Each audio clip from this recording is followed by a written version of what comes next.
ભરૂચ જિલ્લાના મહત્વાકાંક્ષી ભાડભૂત બેરેજ પ્રોજેક્ટની કામગીરી વેગવંતી બની છે. ભાડભૂત બેરેજ યોજના માટે 80% જમીનનું સંપાદન પૂર્ણ કરવા સાથે અત્યાર સુધી ખેડૂતોને આશરે 400 કરોડના માતબર વળતરની ચૂકવણી કરાઈ ચૂકી છે. ભાડભૂત ગામ પાસે નર્મદા નદી પર આકાર લઈ રહેલા બેરેજ યોજના માટે ગામ લોકો જમીનના બદલામાં યોગ્ય વળતરની માંગણી કરી રહ્યા હોવાથી વિવાદ ચાલી રહ્યો હતો. આખરે રાજ્ય સરકારે અસરગ્રસ્ત ગામોમાં પ્રતિ વીઘા 22 લઈ 32 લાખ રૂપિયા સુધીનું વળતર આપવાની જાહેરાત કરતા જમીન સંપાદનની કામગીરી ઝડપી બની છે.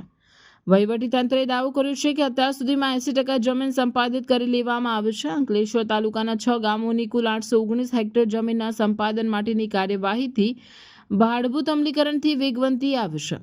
પ્રોજેક્ટના વર્ષે અંદાજે 1000 કરોડથી 1200 કરોડનો આર્થિક ફાયદો થવાનો અંદાજ છે. પ્રોજેક્ટ માટે જરૂરી કુલ જમીન પૈકી 80% એટલે કે 642 હેક્ટર જમીનનું સંપાદન પૂર્ણ કરી લેવામાં આવ્યું છે. અત્યાર સુધી ખાતેદારોને લગભગ 400 કરોડની માતબર રકમ વળતર પેટે ચૂકવવામાં આવે છે. આ યોજનાના ભાગરૂપે બનનાર 6 માર્ગીય બ્રિજને કારણે સુરત દહેજ વચ્ચેનું અંતર 37 કિલોમીટર જેટલું ઘટી જશે. દહેજથી સુરત તરફ જતો વધુ એક માર્ગ બનવાથી નેશનલ હાઈવે તથા નવા એક્સપ્રેસ હાઈવે પર વાહનોનું ભારણ ઘટી જશે. બીજી બાજુ નર્મદા ભરૂચથી પસાર થતી નર્મદા નદીનું વહેણ અંકલેશ્વર તરફ ફંટાઈ રહ્યું છે, જેના કારણે અંકલેશ્વરના કાંઠા વિસ્તારોની ખેતીલાયક જમીન નદીમાં ગરકાવ થઈ રહી છે. 4 વર્ષથી અટકેલ પૂર સંરક્ષણ પાડાનું ભૌતિક કામ ફરી શરૂ થતાં હવે ધનતુરિયા તરિયાથી લઈ સરફુદ્દીન બોરભાઠા સુધી નદી કાંઠાના વિસ્તારોમાં નદીના પ્રવાહને લીધે થતું ધોવાણ અટકશે. ચોમાસા દરમિયાન નદીમાં આવતા ભારે પૂરને કારણે ડાબા કાંઠાના નીચાણવાળા વિસ્તારોમાં જાનમાલનું ભારે નુકસાન થતું હોય છે.